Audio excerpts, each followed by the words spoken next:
Google just announced that the company is releasing its ChatGPT competitor Bard.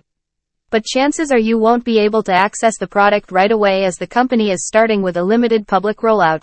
Users in the UK and the US can head over to bard.google.com and join a waitlist.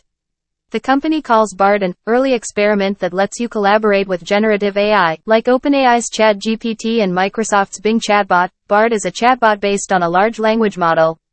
You can interact with Bard to ask questions and refine the answer with follow-up queries. You can use Bard to boost your productivity, accelerate your ideas and fuel your curiosity.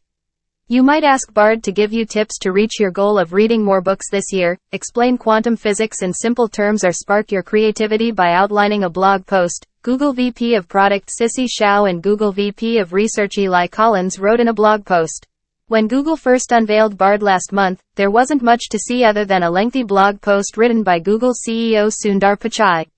The model used in Bard is based on Google's own Lambda language model for dialogue applications. The company is using a lightweight and optimized version of Lambda.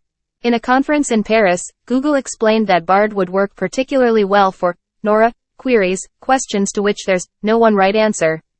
Of course, conversational AI also raises questions when it comes to accuracy, sources of information and ethical stopgaps. In its blog post, Google shared a few screenshots of its chatbot product. Users are first presented with a blank chat box with a disclaimer right under it that says, Bard may display inaccurate or offensive information that doesn't represent Google's views. There are a few sample prompts, but users are free to type whatever they want in the text field. After that, Bard loads the answer and displays it all at once. It doesn't feel like Bard is writing a word-by-word answer, but Google says that it works pretty much like other generative AI chatbots. It comes up with the next word based on the previous words.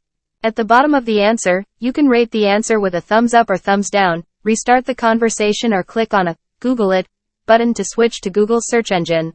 Unlike Microsoft's Bing chatbot, Bard doesn't have footnotes with web sources. Those footnotes can help you check the accuracy of the answer. If you aren't satisfied with Bard's answer, Google also gives you the ability to view more answers for the same query. You have to click in the top right corner named View Other Drafts to load more answers. Right now, Bard is a separate product from Google's search engine. It seems like you can't interact with Bard from the search results. But Bard will certainly foster some debates about plagiarism and the relationship between Google and third-party websites. This isn't a new issue as Google already tries to give instant answers on Google.com without having to visit a separate website.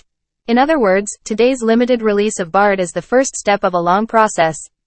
It's going to be interesting to see how people interact with the product when the product becomes more widely available, and how regulators and content creators feel about Google's new product.